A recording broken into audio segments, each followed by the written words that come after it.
Nigerians, please watch this video. Nigeria's insecurity in northern part of Nigeria is as a result of illegal mining of valuables that are even more valuable than what you think is so valuable, which is crude oil. Now the world is moving away from crude oil. We're going into more renewable energy, solar and all that. And the world needs lithium for batteries. They need uranium for nuclear power, and all of it is found in the north. And let us not even mention gold, which can be mined in small quantities but worth a lot of money. Now, who wants to go for the stress of crude oil with its large production and large maintenance and refining? These are things that 2-3 people could hide in a part of the forest and keep digging and digging until they make a fortune. So now what happens? Why is there a security threat? Everywhere in the world where mining takes place and valuable minerals are gotten from the soil, usually there are security concerns. This is not a new thing. If you watch your normal movies, you will see them all over. When somebody mines gold, he's lucky to strike gold, another person comes and kills him and take away that gold. There is lithium in Nasarawa, Kogi, Kaduna, Benue, and the Middle Belt area. There is abundance of gold in Zamfara. There is uranium in Borno. Now I want to tell you why there was that Boko Haram thing in the Sambisa forest. We all know these things that we all ignore because all our mind is on that textbook reading, those media propaganda. When you are being there flipping your Qurans and shouting Nigeria is gone, your forest is being divided. Your forest that you think, oh, what is there? Human beings cannot live in the forest. Let me tell you, where the main money comes from in the world, it comes from the forest that you look down on.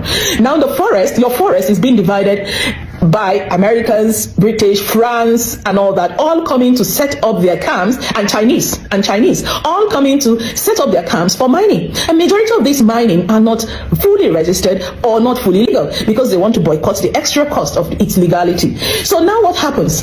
Because of the insecurity that comes with mining, there is need to use local people who are used to the terrain to secure the environment, and that is where Fulani and the tourists come in. Nobody knows Nigeria like the Fulani man. The remaining knowledge you have about Nigeria is textbook knowledge. All those are media personalities who shout on TV, shout, you know nothing about Nigeria. They are the real people who know Nigeria. They know every terrain, they know where the rivers are, they know where the rocks are, they know where the mountains are, they know where the swamps are, they know where the deserts are, they know all the hook and crannies of this country. That's the reason why they are recruited as forest rangers, to protect the people who are doing mining and for movement of the mined goods from one place to another, because these mined goods come in small quantities but means has a lot of value. So it's easy for somebody to attack you and snatch those things away from you. So because of its sophistication, it needs also sophisticated security, and that's the reason why they use the local people who are vulnerable to do that security job. And then who are the bandits? Anybody that is an employer knows that sometimes inside your employee you have people who are dissatisfied with the contract and people who are just naturally don't like you and they don't want to work under you again and they just want to defame you, or you have disputes amongst you. The bandits we are saying today and the kidnappers has nothing to do with tribe or religion. There are employees that are unhappy with their employers,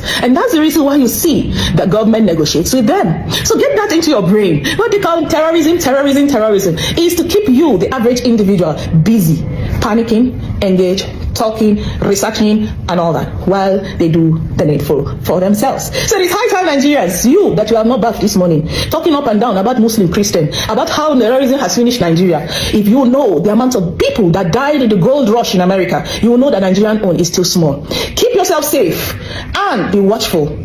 If you live in anywhere that is a bit isolated, this is the time for you to take care of yourself and be on the watch out.